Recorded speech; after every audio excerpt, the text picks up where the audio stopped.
CyberWork Hacks is dedicated to furthering and strengthening your cybersecurity education and learning, but today's episode is specifically focused on learning.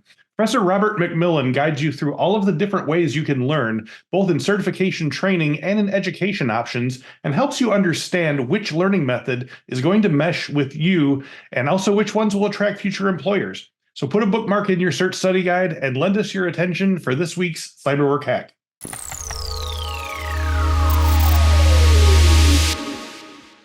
Hello and welcome to a new episode of CyberWork Hacks. The purpose of this spinoff of our CyberWork podcast is to take a single fundamental question and give you a quick, clear, and actionable solution or a new insight into how to utilize Infosec products and training to achieve your work and career goals. My guest today is Professor Robert McMillen. Robert's been an instructor and creator of our Infosec Skills modules for a long time, and he was a past guest on CyberWork, and I'm very, very excited to get him back on the show because we hit it off famously last time. So we're doing a series of hacks together aimed squarely at the questions asked by cybersecurity novices. So today is a hack involving starting your cybersecurity training in whatever way you choose to do. So, if you're going to do it to the fullest and know what you're doing before you get started. So let's talk about how that's done. Robert, thank you so much for joining me today. Thanks so much, Chris. Glad to be here. Likewise. So Robert, where does someone begin when trying to decide how they're going to study cybersecurity? Are there questions you need to be asking yourself when deciding whether you want to ship off to college or stay at home and check out books and online tutorials or take some sort of focused set of training initiatives to gather your skill set? Yeah, that is the big question. Should I go right into college or should I go right into certifications? And this is true whether you're just graduating high school or say you've been in the career in the industry for a little while, but you say, I need to accelerate into the next level. I need to get that next level of pay, and also I want to feel like I'm not just stagnant.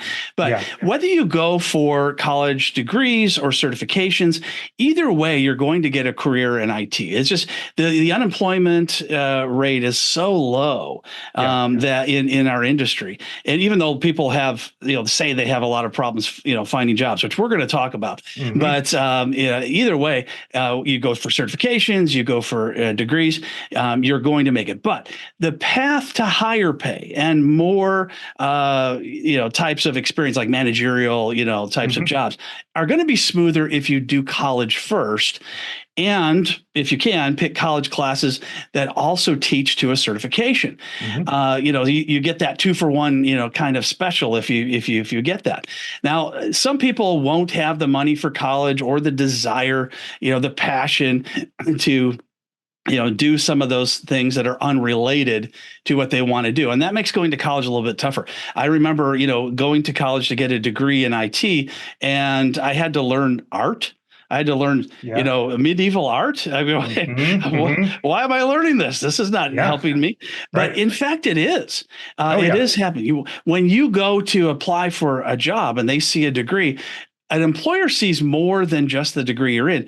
They see that you were able to start something and finish it in a way that took more than just a couple of weeks. I mean, you've either did a 2-year, 4-year, 6-year, type of a plan. And that tells employers, okay, this person is going to stick around, and they have an overall general knowledge of the way the world works. And this is going to be something that, works in your favor. Yeah.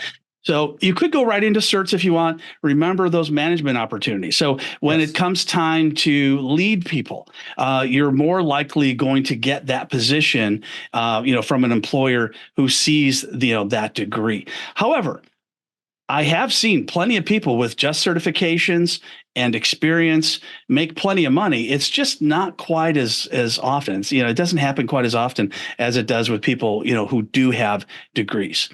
So the next question is, if you don't mind, that you might want to ask yourself is, what kind of college should I go to?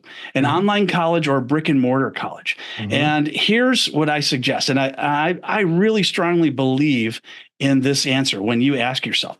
I see plenty of people in their 40s, 30s, 20s, and just out of high school, all contemplating, this kind of thing. So if you know nothing, you're just graduating high school, you just have the experience of your home lab, that kind of thing, you haven't actually worked in IT, I recommend you go to a brick and mortar college. Now, that could be, community college, it could be a 4-year degree, whatever you're fortunate enough to get into. But I really think that you should get into a brick and mortar college. However, let's say you've been working in this business for a long time.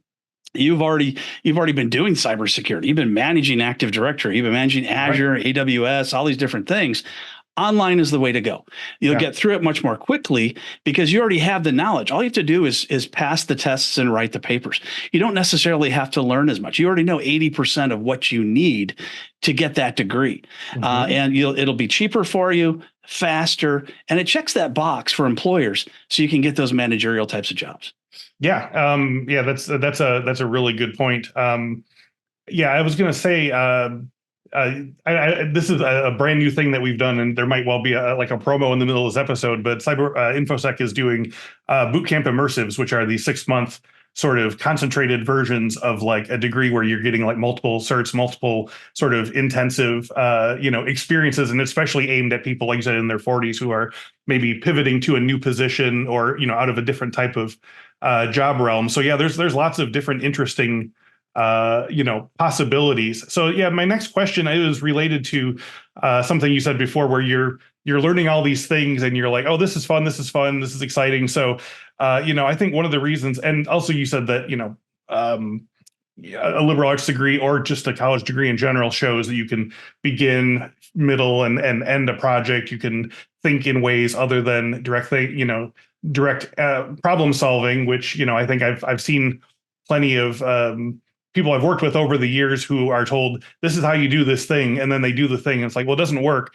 so therefore it must not ever work. And then they don't ever have the sort of curiosity to say, what about this variant? What about this variant? And I think that's the kind of like lateral thinking that comes with these sort of more expansive type of educational things. Unfortunately, that can come with sort of an other side of it, is that maybe you are the sort of person who is an autodidactic learner, where you're just kind of jumping from one topic that interests you to another. And, maybe you miss out on some of the foundational concepts that aren't as fun as, say, learning to do code injection or fiddling around with John the Ripper. So can you talk to our listeners about how to ensure that your security training includes all the skills and information you need to do introductory security jobs well, especially if you're relying on your own study schedule? Absolutely. And first off, I want to say that boot camps for folks in their 40s that already have some experience, that are looking to increase their skills and get those certifications, that is so much different than boot camps were 20 years ago. I remember I got constantly asked to go to boot camps 20 years ago, and it was for anybody who had a credit card and $8,000. Yeah, right. Now you're actually getting something for it, and it's being targeted to the right kinds of people. So I think that's a great thing. Yeah. But back to your question. So here's what I tell my students. Now, I do teach on campus. I teach online, and in my intro classes, I teach mid-level and advanced as well. But in my intro classes, here's what I tell them. This is the experience that I had in my very first class. Is that walking into an IT class of any kind, security or not, you have a brain with a brick wall. And that brick wall is missing a lot of bricks. So you can see through that wall. There's all kinds of holes in that wall. And your goal is to fill that wall, make it a solid brick wall. And there's several ways that you can do that. But what you're going to find is the best way to fill in those holes is time and experience and education. Now, education is great, but it doesn't always give you the context that experience gives you. So it's not a bad idea to, take a class, maybe even retake a class so you can understand it a little better the second time. My first class, I remember they handed me this 800-page book, and I read it from cover to cover within the first few weeks because I was so excited. I didn't understand even half of it. There were all kinds of holes in my brick wall. It wasn't even a cybersecurity class because back then they didn't have any, but they did teach us about viruses, but that was about it. So what I found was over the course of the 11 or 12 weeks, the bricks started filling in, and I went and I reread that book a second time. And when I reread that book, things started to make sense. The bricks started going into place. The wall started getting filled in. I still had a lot more to go before I felt that my wall was stable enough to hold up a building. But at least I was on my way, and I understood, what it took to get there. So in the case of students that are just getting started out, the goal here is patience. Don't think that, hey, I've taken one class, I know it all, but also don't think, hey, I've taken one class and I know nothing. Yeah. You have started a foundation. Let those bricks start filling in, over time. My first IT job, it lasted 6 months before I went on to my next IT job. I was like, wow, they didn't teach me this in school, but over time I started learning, troubleshooting methodologies and, how to document things and, what kind of education I was still going to need. All those types of things are bricks in my wall. And so time, patience, and be a lifelong learner. Yeah, I love that. And I just want to sort of editorialize on something you mentioned there regarding the sort of gaps in your wall, and especially the 800-page book anecdote. I think there's something that I've noticed in my own life that it's sort of like, I wish I knew then what I know now kind of thing, is that is that you can't be afraid to just read something and not worry about the fact that you don't understand all of it. Like, just keep reading, like it's real easy to say, I don't know what's going on here, I'm completely lost, put the book away, say this is clearly not for me, read it a second time, read it a third time. Like, each time you're going to have more info than you did the previous time. It's going to start locking in more interesting ways. I'm sort of outing myself as more arts focused and less tech focused, but James Joyce, read Ulysses once through. Doesn't matter if you don't understand 400 of the 600 pages of it. Second time, once you feel the rhythms of it, then it's a lot easier to just sit there and poke about in the references and all the historical stuff and whatever. But I think that's true here as well. Like, you can't be afraid to read and then not know something, because you don't just read a book once. You got you got to read it and then just keep filling in, like you said, filling in the holes in your wall. So I think that's a really a great thing that you did, and a really great piece of advice. So we're just about to wrap it up here, Robert. But for listeners who might be considering using our Infosec Skills platform to fill in some of the bricks in their wall, can you tell us about some of the skills learning paths that you have on the site and what they can learn about? Absolutely. Well, I'm very Microsoft focused, as you can see. My well, maybe I'm not sure, but Microsoft certified trainer. Hey, nice. Yeah. So I have several paths. I've got securing Windows Server 2019 and Windows 10. There's sort of a combination path. There is a little bit of overlap just because of the fact that, when you have one, you sometimes have the other. And then Windows Server 2022, as well as Windows 11. And these are the professional editions. So they're really designed for corporate types of security. We do get into a little bit of cloud security as well, but mainly it's whether you're doing virtual machines in the cloud or you're doing virtual physical ones on premises, Windows Server is Windows Server, and you need to learn how to use the built-in tools that come with it, as well as some third-party tools to help you secure your network. Love it. Okay, then I think those are really great foundational sort of job things. There's a better than half chance that you're going to be working with Windows technology in whatever job you're going to work on, and even if it's not this one, it's going to be the next one. So definitely check those out. So Robert McMillen, thank you so much for helping us get fired up in our studies. Thank you. And it was a tale of two cities for me. Took me more than once. Fabulous. I love it. All right.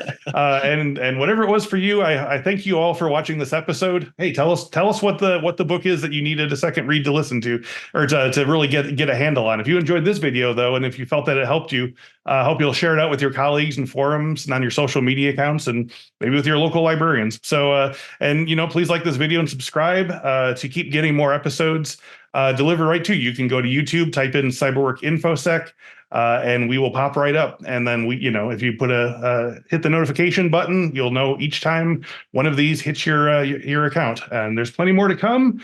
Lots of learners, lots of different levels for all our learners. And if you have any topics you want us to cover, drop it in the comments below. But for now, I just wanted to again thank Professor Robert McMillen, and thank you all for watching and listening. Until next week, happy learning. Hey, if you're worried about choosing the right cybersecurity career, click here to see the 12 most in-demand cybersecurity roles. I asked experts working in the field how to get hired and how to do the work of these security roles so you can choose your study with confidence. I'll see you there.